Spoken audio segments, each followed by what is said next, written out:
Pernah kepikiran nggak gimana caranya teks-teks kuno yang usianya ribuan tahun itu bisa tetap asli? Nah, hari ini kita bakal coba jadi detektif tekstual. Kita akan bongkar metode super teliti yang dipakai para ulama buat menjaga kemurnian teks-teks suci, bahkan dari satu kata tambahan yang bisa jadi salah. Oke, coba bayangin situasi ini. Anda dengar cerita penting dari dua teman, dan dua-duanya ini bisa banget diandelin. Ceritanya tuh nyaris sama persis, tapi satu teman nambahin satu detail kecil yang ternyata mengubah segalanya. Nah loh, mana yang bakal Anda percaya? Inilah teka-teki utama yang mau kita pecahin bareng-bareng. Oke, biar kita semua nyambung, kita perlu paham dulu soal hadis. Hadis ini bukan sekedar kutipan ya, ini tuh pilar dalam tradisi Islam, jadi pedoman buat jutaan orang, makanya akurasinya, wah, itu penting banget. Nah, dalam studi Islam, misteri kata tambahan ini ada istilah teknisnya. Ziyadat athikat, artinya tambahan dari perawi yang terpercaya. Dan inilah tantangan utamanya bagi para ulama. Gimana cara nentuin apakah tambahan dari orang yang kredibel ini emang beneran bagian dari teks asli atau jangan-jangan cuma kesalahan? Terus, gimana dong para ulama ini mencahin teka-teki kayak gini? Wah, ini jelas bukan main tebak-tebakan. Mereka punya seperangkat alat investigasi yang canggih dan sistematis banget.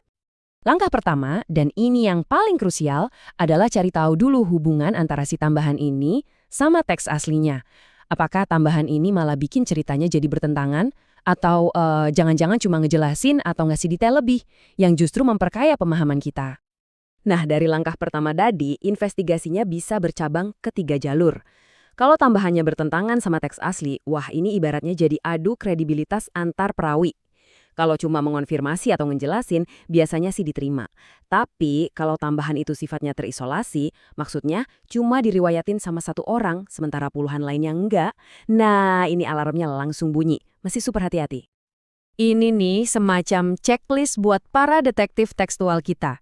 Mereka nggak cuma lihat teksnya, tapi juga orang di baliknya. Siapa sih yang ngelaporin? Ingatannya sekuat apa? Ada berapa banyak saksi lain?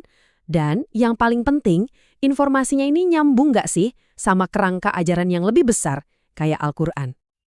Oke, sekarang teori cukup. Yuk kita lihat gimana semua alat ini bekerja di lapangan. Kita bakal buka beberapa berkas kasus nyata buat ngelihat gimana para ulama menerapkan prinsip-prinsip ini. Kasus pertama kita berhubungan sama tayamum, atau bersuci tanpa air. Nah, di kasus ini, ada tambahan yang sebenarnya nggak bertentangan, tapi dampaknya ke hukum itu signifikan banget. Coba perhatiin perbandingannya di sini. Di satu sisi ada versi yang lebih pendek, di sisi lain ada versi yang lebih panjang, yang nambahin satu kata kunci, tanahnya. Kelihatannya sepele kan? Tapi tunggu, implikasinya ini gede banget. Jadi, ini dia intinya. Satu kata tambahan ini ujung-ujungnya menghasilkan dua aturan hukum yang beda. Beberapa mazhab fikih ngikutin versi yang lebih panjang karena dianggap ngasih detail penting. Sementara yang lain tetap berpegang sama versi pendek. Ini nunjukin betapa setiap kata itu punya bobot. Lanjut ke kasus kedua. Kali ini, sebuah tambahan justru diterima. Kenapa? Alasannya satu, kredibilitas perawinya yang luar biasa. Jadi gini, kebanyakan versi hadis ini tuh nggak ada frasa di awal waktunya. Tapi, perawi yang menyertakan frasa itu dikenal super teliti, terpercaya, dan ilmunya dalam banget. Nah, dalam kasus kayak gini, keahlian mereka yang di atas rata-rata bikin versi mereka jadi lebih diutamakan. Sekarang kita lihat kebalikannya, sebuah tambahan yang ditolak. Ini contoh klasik dari apa yang disebut laporan yang terisolasi. Di sini, tambahan dan 2 orang saksi yang adil itu cuma diriwayatin sama satu perawi. Sementara, banyak banget perawi terpercaya lainnya yang meriwayatkan hadis yang sama tanpa frasa itu.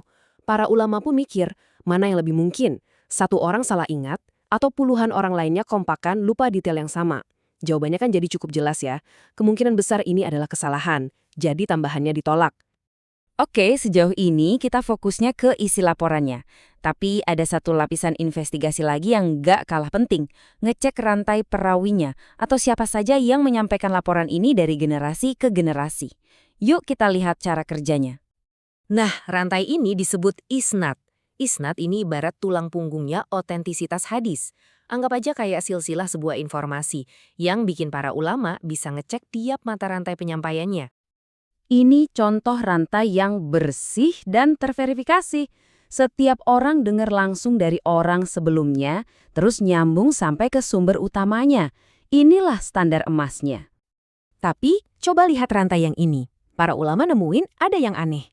Seorang perawi namanya Ibn al-Mubarak kelihatannya keliru nambahin nama Sufyan dan Abu Idris di rantainya. Terus, gimana mereka tahu kalau ini salah? Caranya dengan membandingkan. Mereka kumpulin semua versi lain dari hadis ini dan nemuin puluhan rantai lain yang lebih kuat nggak mencantumkan dua nama itu. Kesimpulannya, kemungkinan besar perawi ini bingung atau salah ingat. Lewat metode ini, kesalahannya bisa diidentifikasi dan dikoreksi.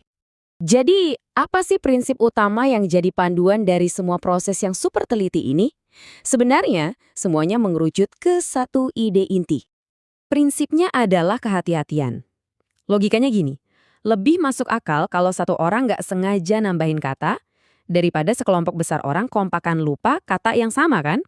Jadi, kalau buktinya nggak meyakinkan, mereka cenderung milih versi yang lebih simpel. Ini buat meminimalisirkan risiko memasukkan kesalahan ke dalam teks suci. Kutipan yang kuat ini benar-benar ngegambarin betapa besarnya tanggung jawab yang dirasakan para ulama terdahulu. Tugas mereka itu bukan buat menafsirkan atau mempercantik, tapi untuk menjaga dan menyampaikan apa adanya. Inilah jantung dari seluruh ilmu verifikasi ini. Dan ini membawa kita ke pemikiran penutup. Di zaman sekarang, di mana misinformasi digital bisa nyebar dalam hitungan detik, rasanya ada sesuatu yang relevan banget ya dari tradisi yang usianya 1400 tahun ini.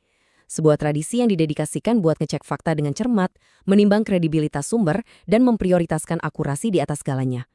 Mungkin masa lalu menyimpan pelajaran yang sangat penting untuk kita di masa kini.